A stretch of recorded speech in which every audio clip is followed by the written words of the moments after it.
So let's start off with, why did you decide to run? Tell me a little bit about your campaign so far. I decided to run because we saw that there was a lot of folks who felt unseen, unheard, and underrepresented. And as you know, the incumbent went unchallenged last cycle, and I did not think that that was something that should happen this time around. I do a lot of community work and activism and advocacy to begin with, so this just felt like a natural fit for me to continue that fight and to continue that voice in this way.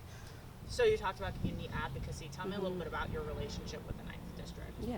So I work in the nonprofit field where I do a lot of social justice, social change, and environmental work. And that has been what's tied me to the community, is listening to the people who feel like they don't have a seat at the table, who also feel like they are the people who are disadvantaged or disenfranchised and don't always have a say in what happens in their community or do not have decision-making power. So I tend to be the boots on the ground of folks of really trying to figure out if there's food insecurity, how can we get meals to people? If there's homelessness or houselessness, how can we get people a place to stay? So that's kind of been the thread that I have continued to do in my type of advocacy work. Okay, and then, like I said, I'd love to hear from you and kind of throughout your relationship with the community, what do you think is a really big issue that you'd like to address?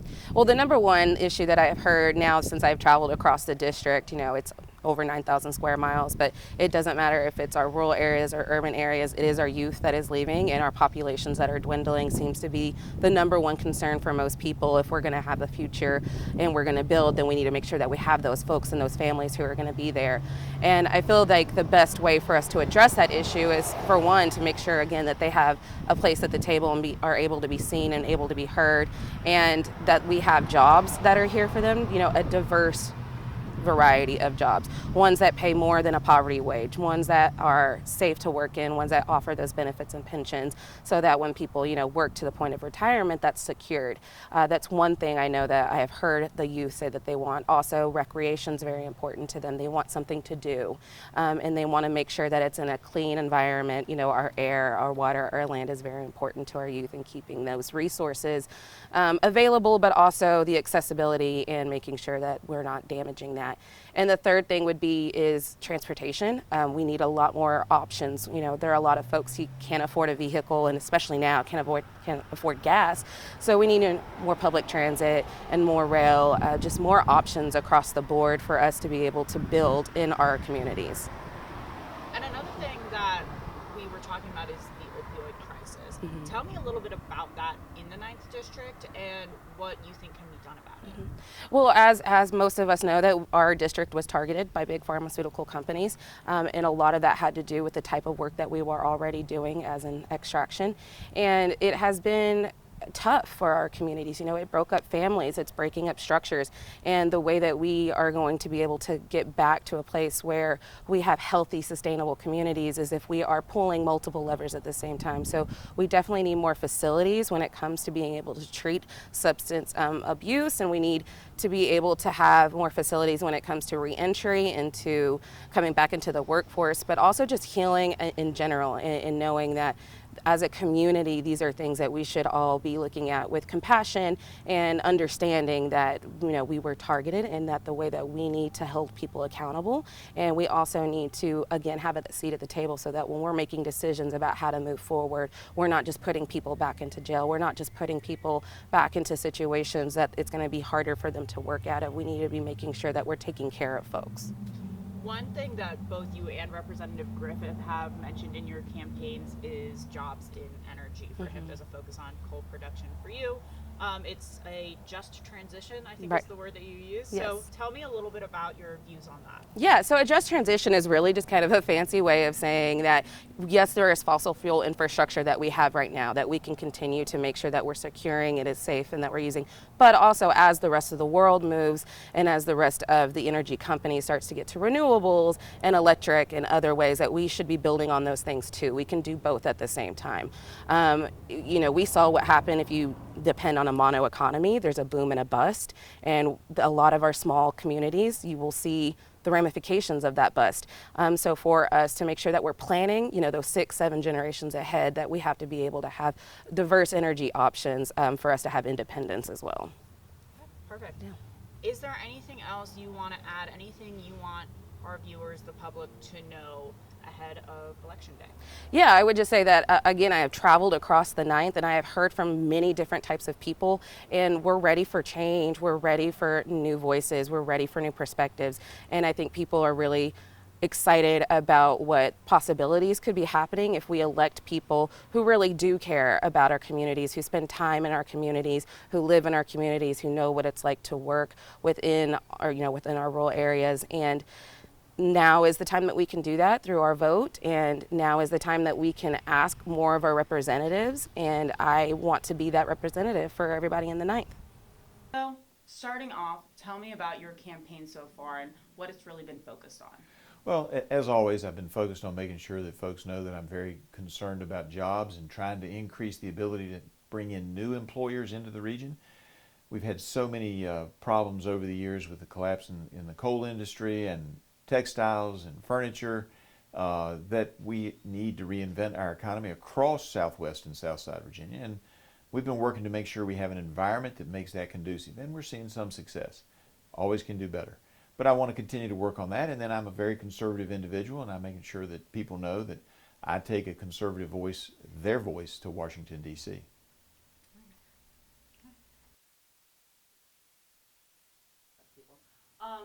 So tell me about your relationship with the Ninth District as well and the community there. Well, I grew up in Southwest Virginia. I went to Emory and Henry College. I went to law school at Washington and Lee, which is a little outside of the district, but the only law school that was available at that time. There's now one in deep Southwest, but we didn't have that one at that time. And I've spent my whole life here. I've grown up in the community. People know me. I've worked hard both in the House of Delegates and now in the United States Congress to make sure that people know that I'm out there, that I am available. But, folks will always look at it and say, but we don't see enough. And that's true. I represent 28 counties. It's a huge territory, bigger than the state of New Jersey. And my job is actually in Washington, D.C. So folks know they can get a hold of me, that I'm pretty accessible. They just have to call and make an appointment, and we'll go from there.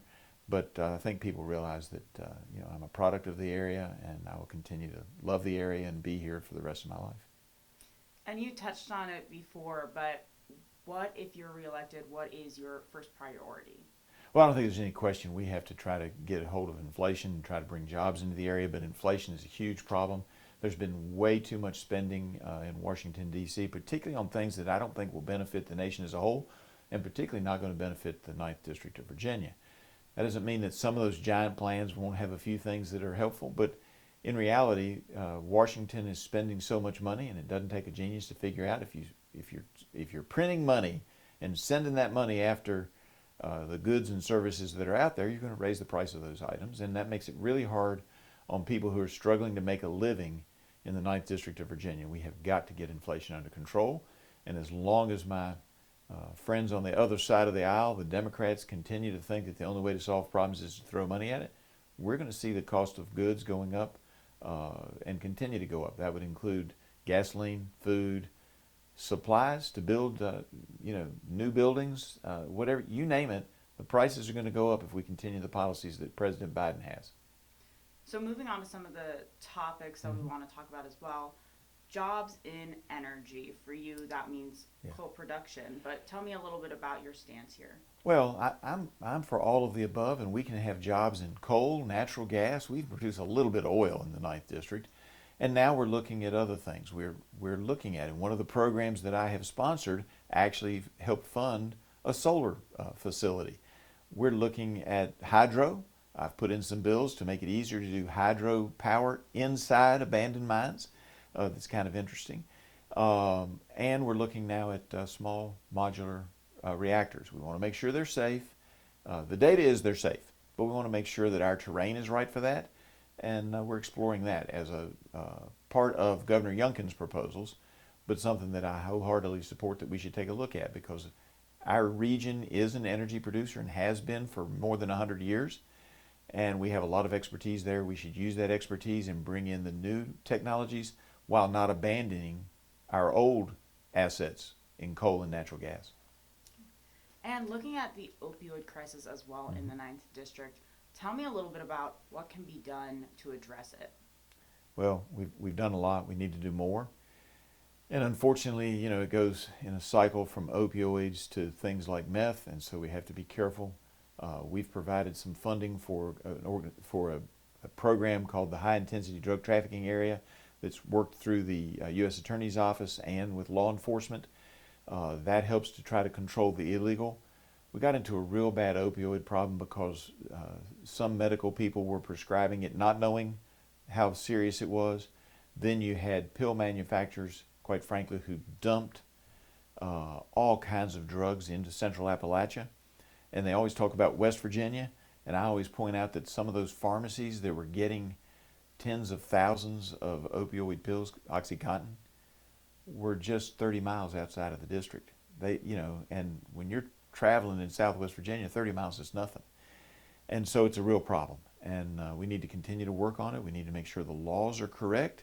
We need to make sure that our law enforcement is doing their best that they can do, and I support them wholeheartedly.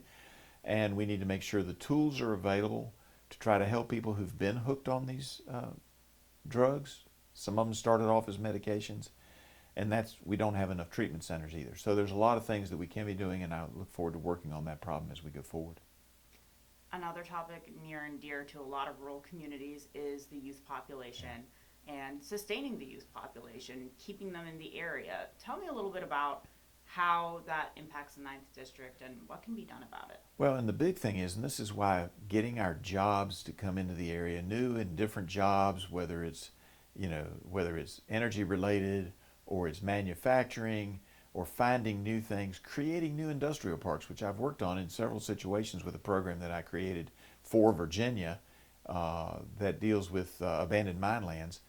But we have to bring in the jobs, because I will tell you, just this week, a constituent at a meeting said to me, Morgan, here's the problem. I've been teaching at the community college.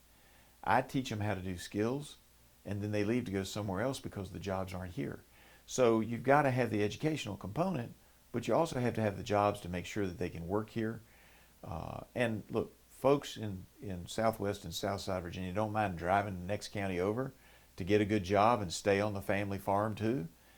But there's got to be a job in the next county over, and it needs to be in Virginia. That covers the main topics I wanted to hit, but what are other issues that you care about that you want the public to hear about? Well, I do think it's important that folks realize that when you go to the polls to vote, you're voting, on taking care of some issues, but you also have to make sure that you're voting your value system, and I'm a conservative. Most of the district is pretty conservative, and generally speaking, folks who are opposed to what I've been doing in Washington, D.C. are not conservatives.